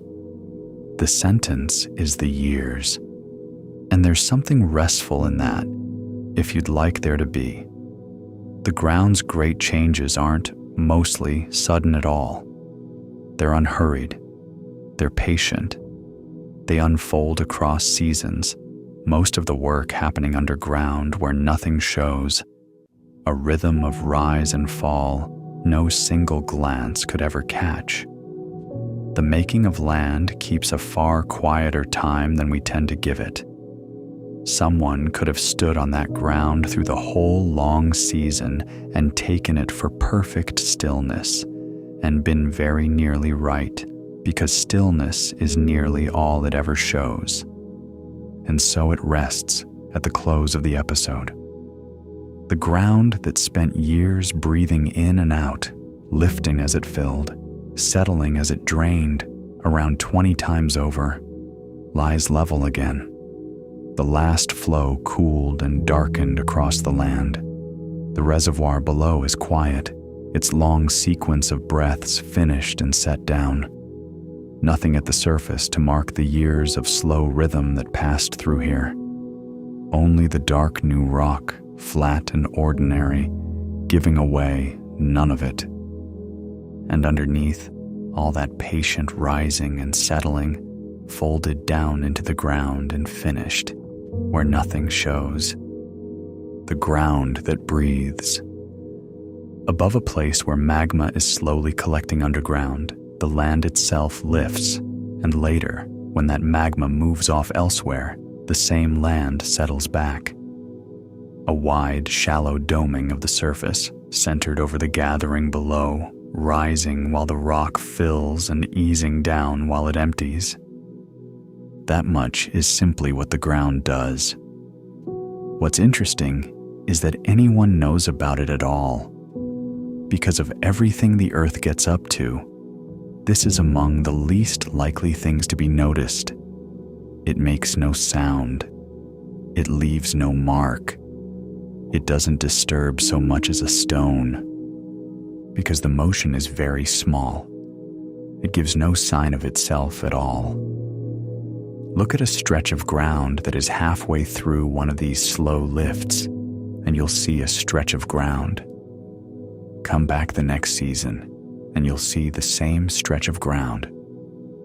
There's nothing to catch hold of, no line to measure against, no landmark standing still nearby and refusing to come along. Nothing that would let one moment be set beside another and found different. A whole area moves together, which is exactly what makes it invisible. That's the difficulty in a sentence. Change is only ever visible against something that didn't change. A tide shows because the rocks stay put. A rising loaf shows because the tin doesn't move with it. Here, there's no tin. The doming is wide and shallow, spread across so much ground, and lifting by so little that everything you could possibly compare it to has come up along with it. Nothing near enough to serve as a reference has stayed behind to make the comparison possible. And yet, it can be read. That's the quiet part of all this. A motion that hides itself completely and is known anyway. Two ways of reading it are in ordinary use, and the thing they have in common is patience. Neither of them catches the movement in a single look, because a single look is useless here. There is no instant at which this becomes visible. However carefully you looked, and however good the instrument, one glance would show you a level piece of country and nothing else at all. Both work by comparison, by holding one moment against another and taking the small difference between them. Not a photograph of the movement then, something more like an alibi, proof after the fact that the ground could not have been where it claimed to be the whole time. The first looks down from far overhead. From orbit, radar can be bounced off the ground and back again. Do that once, and you have a measurement of distance. Do it again later, over exactly the same patch of land, and you have a second measurement. And in the gap between the two, the faint discrepancy in how far the signal had to travel is the amount the surface moved while nobody was looking. Everything depends on the sameness, the same instrument, the same angle, the same path overhead, the same patch of ground. Everything held identical between one visit and the next, deliberately, so that when the two measurements disagree, there's only one thing left that could account for it. Keep enough of the world fixed, and the one unfixed thing has nowhere to hide. The ground gets caught out by being the only thing in the arrangement that was free to move. There's a lovely inversion in that, and it's worth a moment. The far-off eye catches what the near one cannot. Distance usually blurs a thing. Here, it's the very reason the thing can be measured, because from up there, the same ground can be visited again and again on precisely the same terms. Standing on it, you're too close and too much a part of it to see any change at all. You rise with the ground, and so does everything around you, and the whole event passes as an ordinary morning. Pass high above instead, well outside the thing that's moving, and one image can be laid over another and allowed to disagree. The land holds still for its portrait, over and over, and slowly the portraits reveal that it was never quite still at all. The second way works from the ground itself. A receiver is fixed to the rock, the same family of positioning technology that finds a phone or a car, but held in one spot and asked to do only one thing: report exactly where it is and keep reporting and never move. It doesn't move, but the rock underneath it does, by amounts you could measure in millimeters, and so the reported position drifts. A small instrument bolted to stone, quietly noting, "I am a little higher than I was," and later, a little lower. Which is a curious way round. The instrument isn't watching the ground, it's watching itself. All it ever reports is its own position, faithfully, over and over. And because it is fastened to the rock and cannot go anywhere on its own, any drift in that position has to have come from underneath. So the ground's motion arrives sideways, in the record of something else's stillness. And the instrument isn't looking at anything. It has no view of its own, no direction it faces, nothing it is pointed at. It simply knows its own location with great care, and holds that knowledge steady enough that when the ground beneath it shifts by a hair, the shift comes through not as noise, but as news. It's a kind of listening done with position instead of sound, a device so rooted and so attentive to being exactly where it is that it can feel the land breathe underneath it. And it does this continuously, through weather and dark and season, with no sense of occasion about any of it. Most of what it records is that nothing happened. That's the job. Put the two together, the reading from above and the reading from within, and the effect is that the surface of the ground turns into a gauge, a dial, more or less, not one that anybody installed, and not one with numbers on it. The ground was never designed to report on anything. It simply rests on the rock below, and when that rock fills or empties, the ground has no choice but to follow. That reporting is accidental. It happens because a surface lying on something can't help expressing what the something is doing. Most gauges are made. Someone decides what should be measured, builds a thing that responds to it, marks a face, fits a needle. This one is the other way about. The response came first, going on for as long as there has been rock filling and emptying underneath. And the marking of the face came very late and changed nothing. The needle was already moving. It had simply never been watched. It's fair to hold this softly, as the likeliest reading rather than a certainty. The surface is an indirect witness. It shows the shape of what's going on below, and the cause is inferred from the shape rather than seen. But the inference is a sound one, and the picture it builds is steady, a swelling that speaks of filling, a settling that speaks of draining, the outermost skin of the earth standing in for the hidden rock it lies upon. And there's a gentle wonder in that arrangement, once it settles. Inside, the earth is closed. The rock is opaque. The gathering pools of magma are kilometers down in complete darkness, and there is no looking at any of it directly. Yet the outermost layer, the only part within reach, the part people happen to be standing on anyway, turns out to carry the news.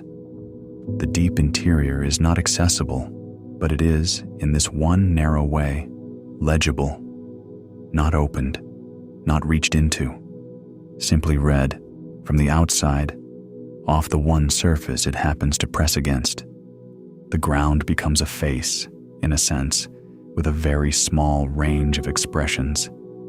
A slow lift that means something is filling underneath. A slow settling that means it's draining away. Two expressions held for months at a time on a surface that was only ever trying to be ground.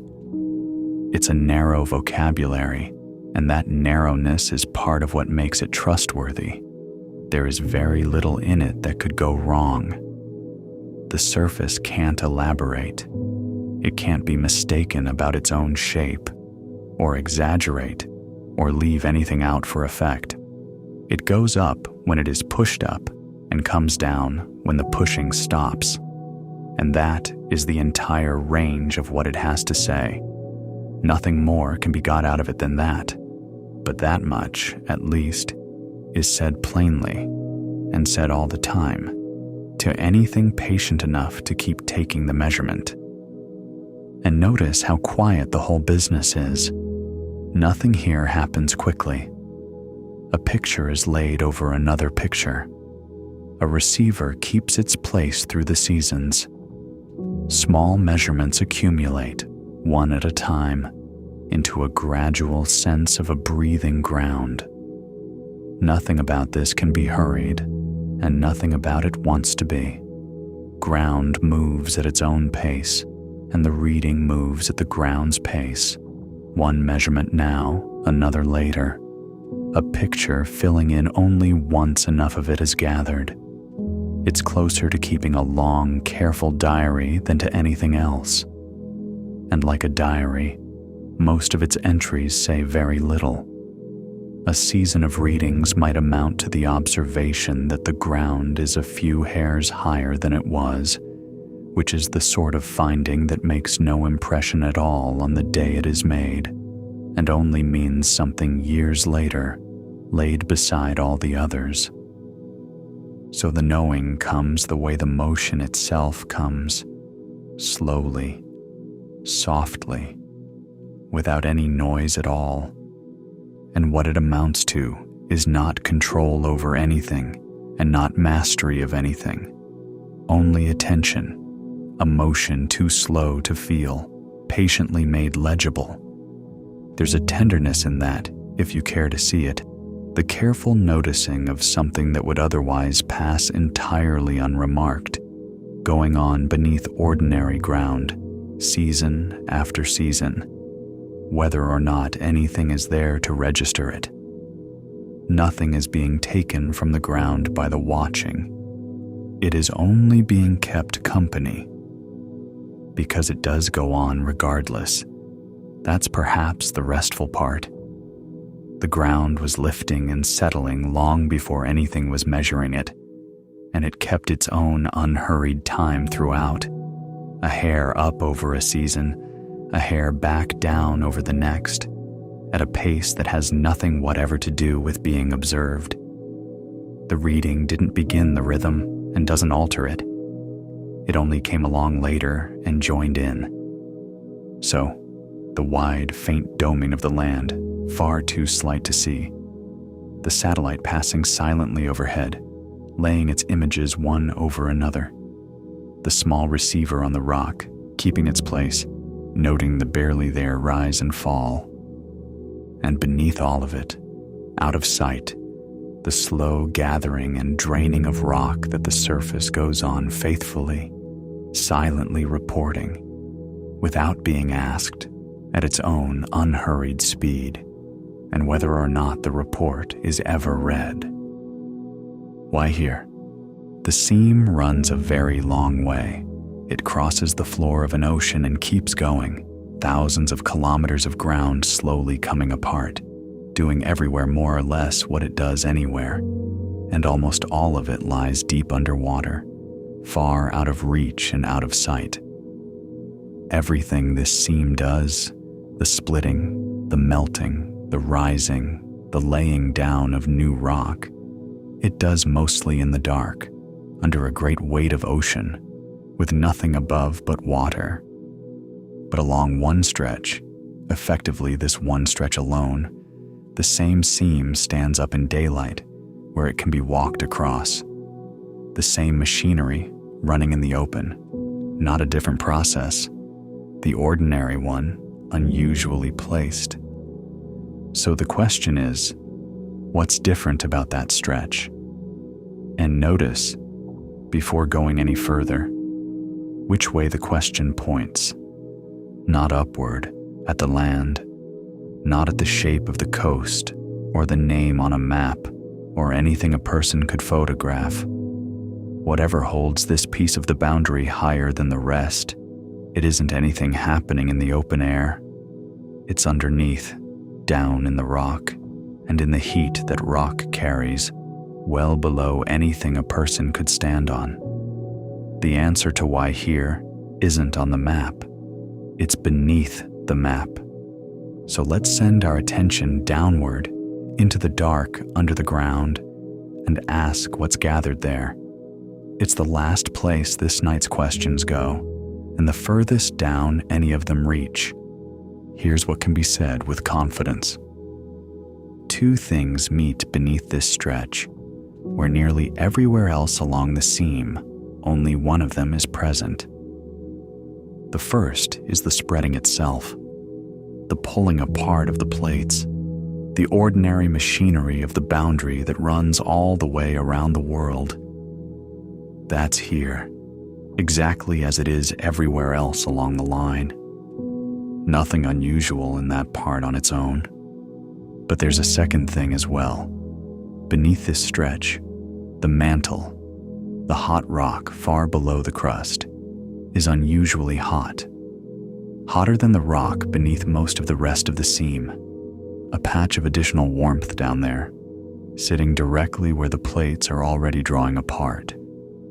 It's the coincidence of the two that does the work. Warm mantle on its own wouldn't produce much of anything.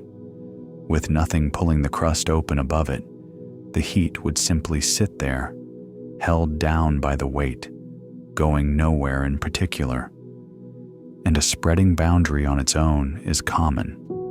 It circles the planet. What isn't common is having both in the same place, one lying directly beneath the other, each doing what it would have done anyway, and the two effects landing on the same rock.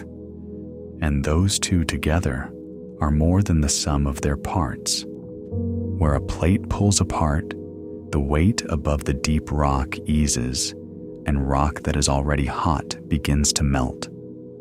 That much happens all along the boundary. But rock that starts out hotter than usual gives up more of itself when that weight lifts. So where the two conditions overlap, the pulling apart above, the warmer mantle below, a great deal more molten rock is produced than the spreading alone would ever make. Neither would do it alone. An ordinary stretch of seam spreading over ordinary mantle floors the deep ocean and stops there, which is, after all, what nearly its whole length does, quietly, and always has. It takes the pull and the warmth together to make the quantity of rock this stretch has made. The boundary here is fed twice over, once by the pulling, and once by the warmth already waiting underneath to be pulled on. That much is agreed and well supported. It's the combination, the two working together, that makes this section produce so much more molten rock than the seam does anywhere else. And that doubled supply is, most likely, why the ground here stands clear of the sea at all. Where the ordinary boundary makes just enough new rock to floor the ocean, this section has made so much more that it built itself up past the waves, piling on new land over spans of time long enough that nobody had to be there for it, until it broke the surface and kept climbing.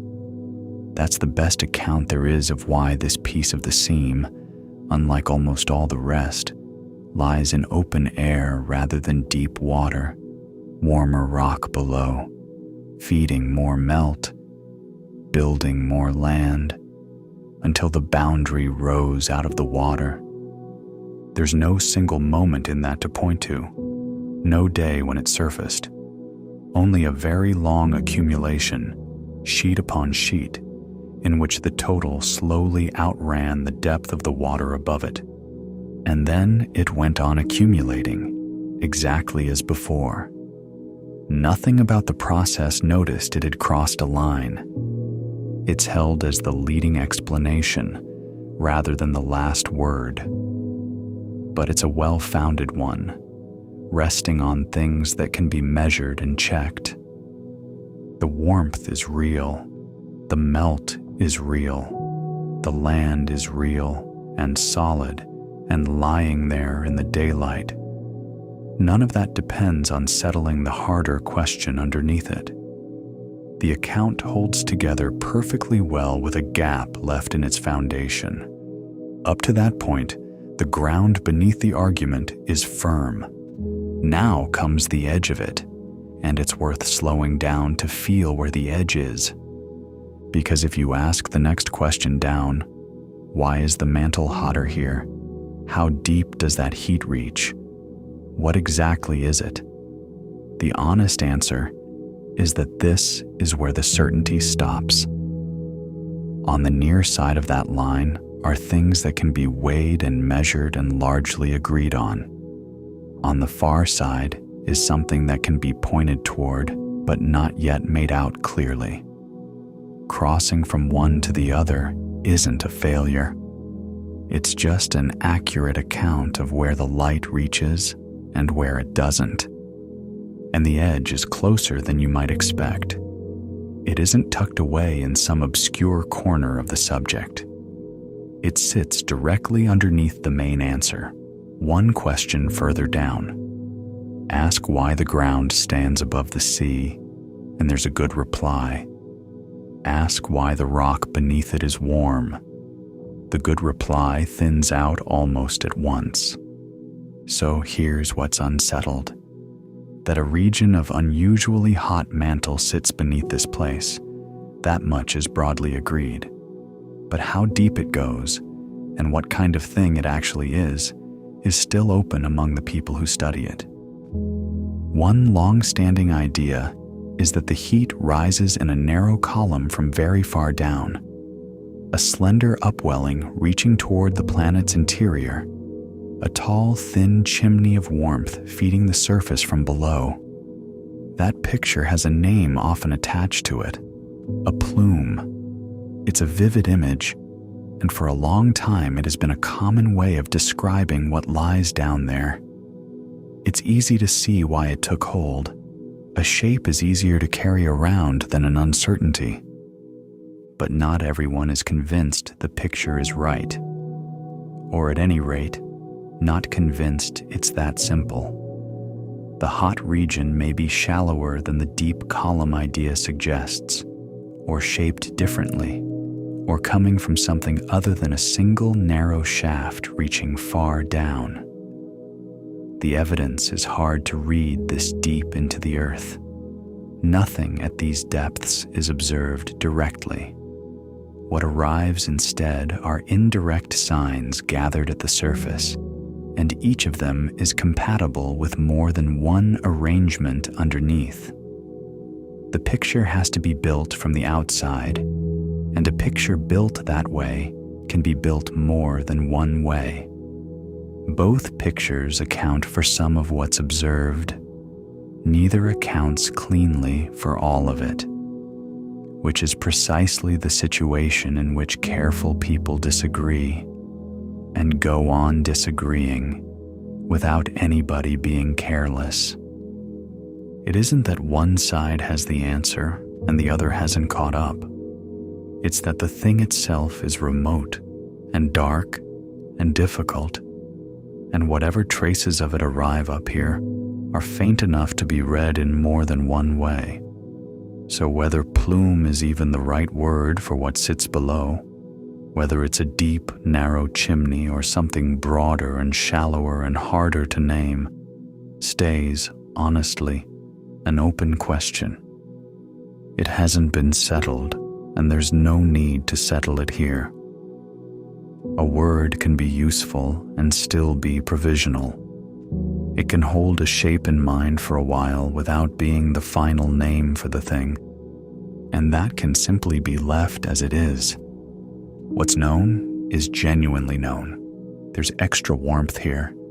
It combines with the spreading, and together they make the melt in the land that lifted this piece of seafloor into the air. What isn't known is genuinely not known, how deep the warmth reaches, what to call it, what shape it truly has, down in the dark where nothing can be looked at directly.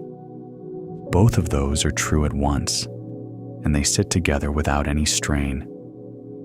That's how most real understanding actually sits, if you're honest about it. A lit foreground and a dimness just past the edge of it. There's a quiet relief in letting a question stay a question, in not pressing the dark to give up more than it will. The deepest cause doesn't have to be known for the ground it made to be rested on.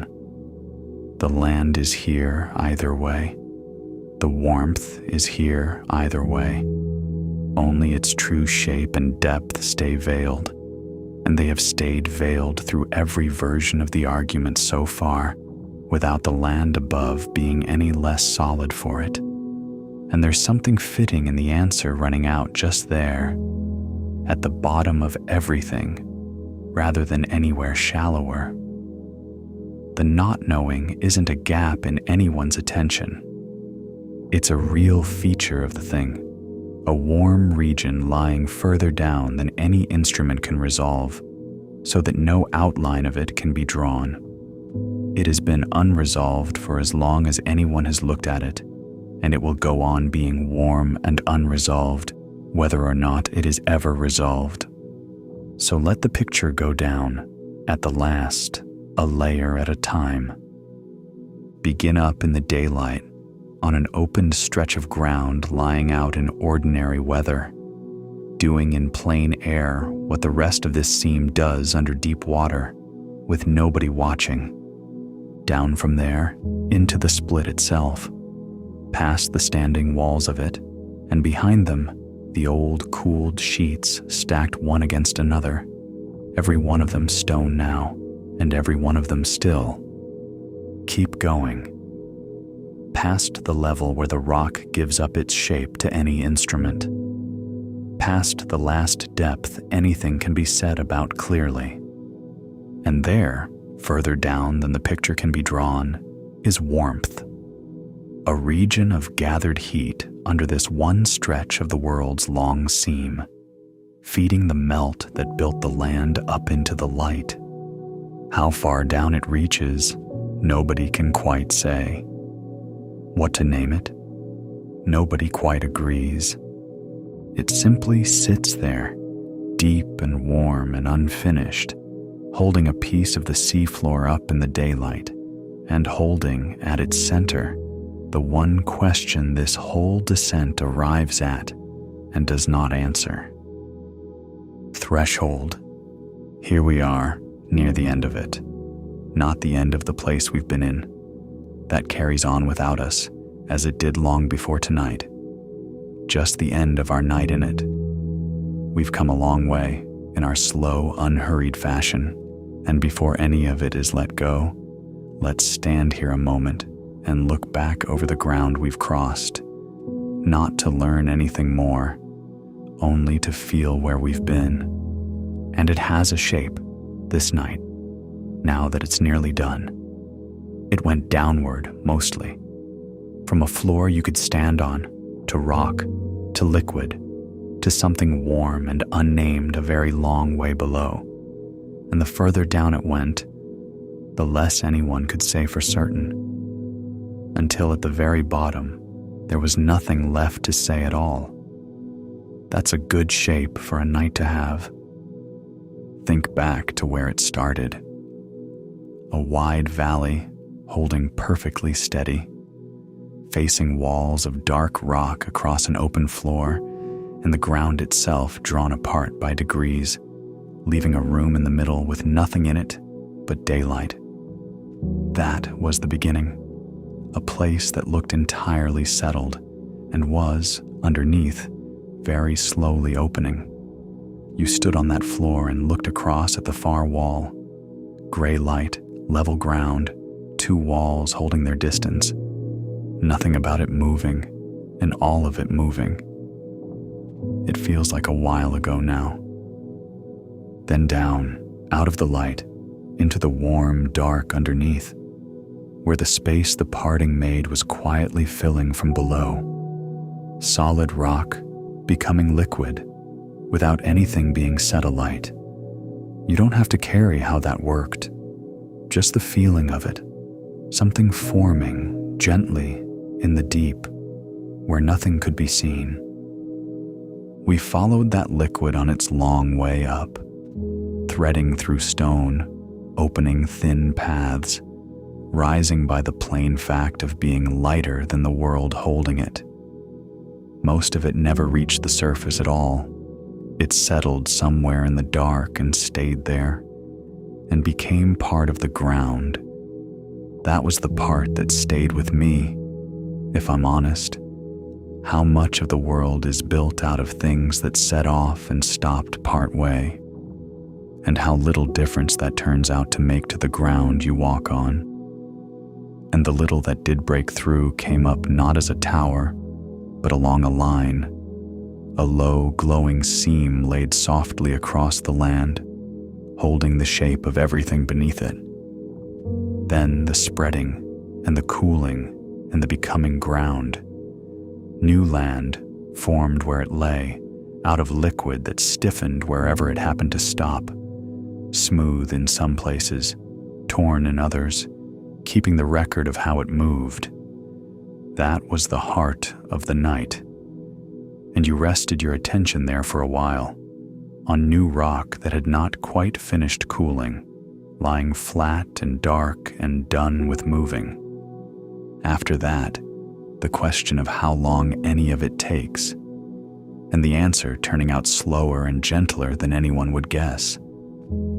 A long, uneven rhythm of ground lifting and settling across years, nearly all of its work done where nothing showed. Whole ordinary seasons passing inside one slow breath of the land. Then the surprise that such emotion can be known at all. Too small to see, too spread out to feel. And still read, patiently, from above and from the rock itself, by instruments doing nothing but keeping careful track of where they were. A ground that reports on itself without meaning to anything willing to wait. And at the very last, down to the root of it, a warmth gathered far below, feeding everything above it, whose true shape nobody can quite draw, and whose name nobody quite agrees on. We let that stay open. It seemed the honest thing, and it cost us nothing. That's the whole of it. That's where we've been tonight. And it's already turning into the sort of thing you half remember rather than hold. None of it needs holding now. It was never yours to keep, only yours to move through, softly, for a little while, the way you might walk through a quiet place at dusk and step out the other side. The valley, the deep, the rising line, the cooling ground, the breathing surface, the warmth at the root. Let them go back to being what they were before tonight. They'll go on without your watching. The ground will keep opening at whatever unhurried rate it has always kept, and the rock beneath will keep filling and emptying, and the heat at the bottom of it will stay exactly as unnamed as it was. All of it exactly as indifferent to being followed as it was before you started. There's something restful in being unnecessary to a thing you've spent a night with. And notice how the night has changed shape around you while you weren't attending to it. No more places to go, no more questions to turn over. Whatever the night was going to ask, it has finished asking, The part of the night that asked something of your mind is finished, and what remains is softer than that. A wide, unbusy hour with nothing in it that needs you at all. So let's stop here, right at the edge, and take one slow breath. In, gently, and out, more slowly still. Feel how the looking and the following have set themselves down, how much lighter you are without them. There's a kind of doorway here at the end of the night's thinking, a quiet threshold between the part that was about knowing and the part that is only about rest. The door is open. Nothing is asking you to go through it. You're standing in it now, that's all. Everything you came for on one side of it, and nothing asked of you on the other, and the whole of the night already behind you. Down and softly down. You're already sinking. You have been for a while now. There's no first step to take here, no moment where the descent begins. It's already happening, all on its own, the way falling asleep always does. Not something you do, but something you stop preventing. So there's nothing to start, only something to stop holding. Let your breath go slow, in and out, slower still. And with each breath out, a little further down, into the warm dark that's been waiting under the whole night. The way heat sinks slowly into stone and stays there, long after the light has gone. Imagine, if you'd like, that you're resting on new ground that was made only recently and made gently, rock that was once liquid and has cooled now into something solid and still, holding, deep inside it, the last of its warmth. It's dark all around, not a frightening dark, a soft one, a close, warm, sheltering dark, like a blanket drawn up over the whole world. And beneath you, the ground holds its heat quietly, the way a stone holds the day's sun long into the evening, giving it back so slowly you could rest against it all night and never feel it fade. There's something in you that recognizes this warmth, even if you've never lain on cooling ground in your life. It's the oldest comfort there is. Heat held in the dark, given back gently, something to sink toward. Your whole body knows how to rest against it. It always has. There's nowhere to go from here, nothing to reach. You've done all your traveling. Everything you moved through tonight is behind you now, settled and quiet, needing nothing more from you. And you can be just as settled, just as quiet, sinking, breath by breath, into the warm and the dark and the still. The whole night has gathered behind you now, soft and sure, and the day is sealed away on the far side of it. On this side, there's only heat and weight and the slow going down into rest. Nothing can reach you here that you'd need to answer. Nothing is asked. You've crossed all the way over into the part of the night that is only for sleeping. Let your breath go slow again. Here, in and out, longer. There's no count to keep, no way to do it wrong. Just a little more air let go each time, a little more of you settling toward the ground with every breath that leaves. Feel how heavy you've become, your body against whatever holds it, growing warmer, growing softer, growing harder to lift with every breath you let go. There's no effort left in you. There's nothing to hold up. You can let your whole weight down into the dark, the way the cooling rock lets its heat down into the ground, slowly, completely, with nothing held back. The warmth moves through you like that, down from your face, loosening everything it touches, down through your shoulders, your chest, your arms, your hands, until your hands are too heavy and too warm to move. Down through you, slow as heat leaving stone, until every part of you has gone soft and low and still. And all around, the dark is kind. It asks nothing. It only holds. If somewhere far off, something seems to move, a warmth passing close, a presence somewhere out in the quiet, you don't need to look toward it or wonder what it is. It means you no harm. It's only the night, going on with its slow, gentle work, the way it always has, the way it always will, whether or not anyone is awake to feel it pass. You can let it pass. You can let everything pass. There's new land being made somewhere, even now, in the dark. Rock cooling, quietly, into ground. A low glow of warmth somewhere in the dark. The earth going on with its patient making, asking nothing of you, needing nothing from you, perfectly content to do its slow work while you rest. You are not needed anywhere tonight. There is nothing, anywhere, that requires you to stay awake for it. Everything is handled.